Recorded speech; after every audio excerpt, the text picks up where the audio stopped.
Good morning, good afternoon, or good evening. Wherever you are in the world, welcome to another edition of Jerry's Take on China, and I'm Jerry. This special edition, this second special edition, I'm going to discuss the sanctions and reactions from China to Nancy's visit, and the implications of them as far as I'm concerned and can see. Following Nancy Pelosi's visit, there have been some steps taken, and as I predicted in a previous video, they are broad and they are strict. But there's even more than what's been announced. So stick with me while I explain the 5 steps that China has taken and how these steps will affect Taiwan and the USA. First is what appears, according to the international media, to be a blockade of Taiwan. Now, as far as I can ascertain, and I've done a lot of research on this, I can find no reference in any legal document under the United Nations Law of the Sea, the United Nations Convention of the Law of the Sea, or any other international maritime law or agreements where there's any reference to the wording of international waters or freedom of navigation. In fact, these terms, international waters and freedom of navigation, appear to have been invented by the USA to serve their own purposes. If we were to take the legal definition of a part of the sea, the wording used should be territorial or contiguous. In the legal definition, under Part 2 of the United Nations Convention of the Law of the Sea, the Taiwan Strait, or Taiwan Straits, as technically there are 2 of them, are known as internal waters. The waters within 12 miles of the coast are territorial waters. China owns them and can use them in any way it wishes. The waters of China, which happen to be between the island of Taiwan, which is recognized as part of China by the UN and the United States, are known under the convention as internal waters. China quite recently claimed that this was true, and they have indicated that they will conduct maritime military exercises in those territorial, contiguous and internal waters. And when they do this, they don't break any law, they don't break any conventions, and they are legally quite entitled to do so, as long as they give advice to shipping that there are dangers to be avoided, and that is something they have done. However, under the convention, and this is where it gets a little interesting, all ships of all countries have the right of innocent passage through these inland waters. Note the use of one very important word here: innocent passage.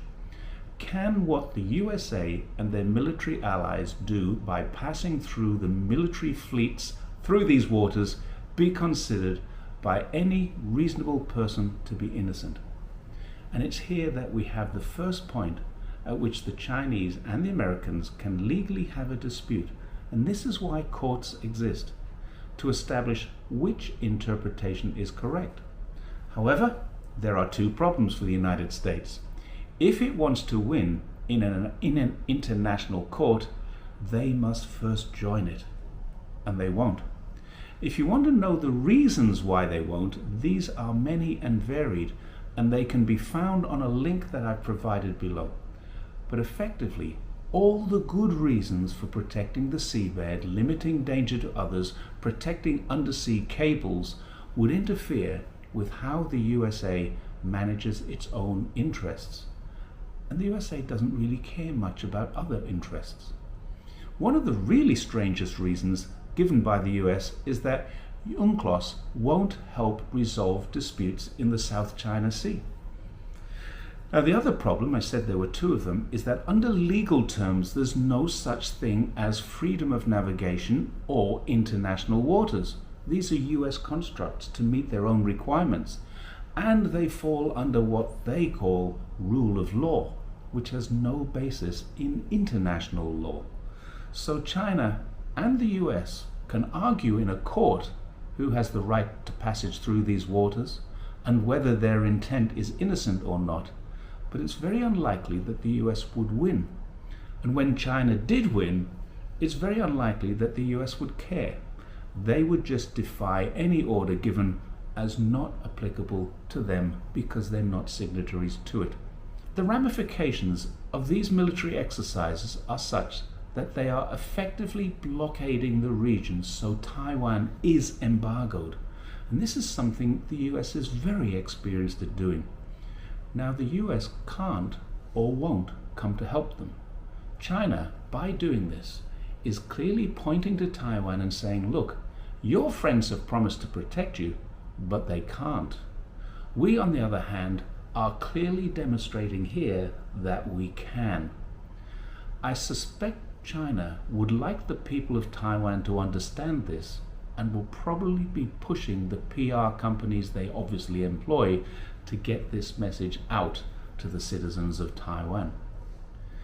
The second major sanction is that China has blocked imports of frozen fish, some products, certainly agricultural products, and according to almost all international news, it has avoided interfering with microchip production. In fact, it's quite amusing to search and find out how widespread our propaganda is. Almost every headline in the world, we see exactly the same words, but the depth of the truth and the research has not been done. About 100 products were banned, mostly fruits, particularly citrus fruit. Taiwan has a very large export market for these products, and that's the mainland. So banning of these imports is going to hurt a lot of people in Taiwan. But what I find really interesting is the banning of sand and gravel from the mainland to Taiwan. If you know anything about the harmonized system of tariffs, then you'll know that internationally sand and gravel fit under the same category and would be listed as the same or similar products everywhere around the world. Most people are thinking Taiwan must rely on China for its building supplies, but despite importing 5.67 million tons last year, only 8% of that was sand, the rest was gravel. And they can, as they did once before, get gravel from other sources, such as the Philippines. Gravel is important in construction, as is sand, but if only 8% of that comes from the mainland, why so little? Taiwan's an island. It has its own sand, so it shouldn't need to import any, especially for construction. The major reason is that this sand contains silica. Silica makes chips, and the 8% of the sand and gravel shipped across the straits equates to so little that it couldn't possibly be for construction.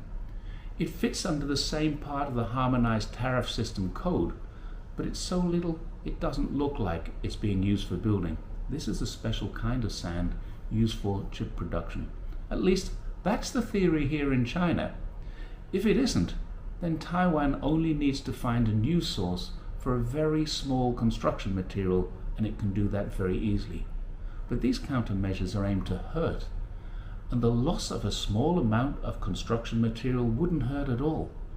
I may not be able to prove this, I may not be able to say this is true, but it certainly looks like silica is the reason for that sanction, not construction.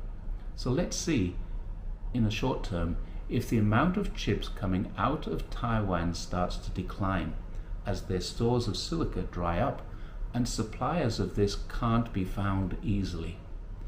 That would hurt both Taiwan and the USA. And remember this, China has leapt several generations and is creating their own chips by the million. As with space stations and many other technologies, when the US wants to cut China out, China moves around internally and finds a way through that. So the third, and perhaps a significant individual step, China has sanctioned Pelosi and her family. She's the highest ranking individual ever to have been sanctioned by China. And that was not a step that was taken lightly. If you read through a lot of Western media, including American media, you'll see Pelosi is unpopular with a lot of people. Her own electorate is something of a shambles. It's in the richest state of America, California, and she looks after a region with a poverty rate of 10.5%. 160,000 Californians sleep in tents, cars, or on the streets every day, while she and her family get richer using the knowledge she's gained from her position in politics.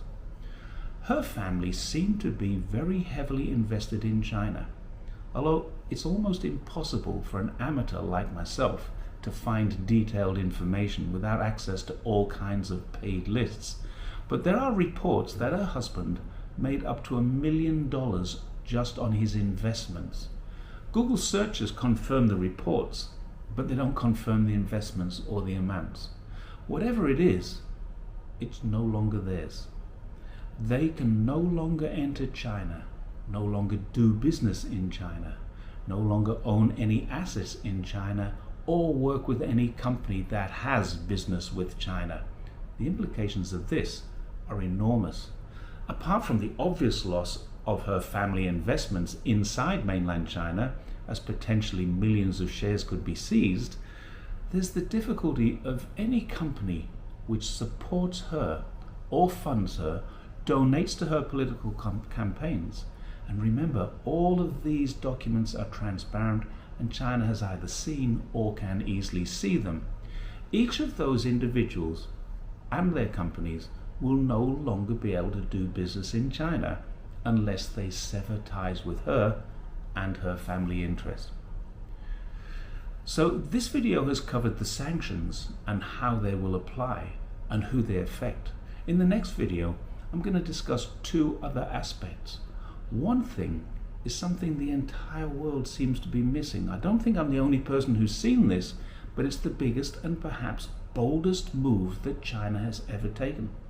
If China does it, the world will really hold its breath in anticipation of the US response, and it will challenge the world order. It's big. It's really big. So don't miss part 2. Thanks for watching. See you next time.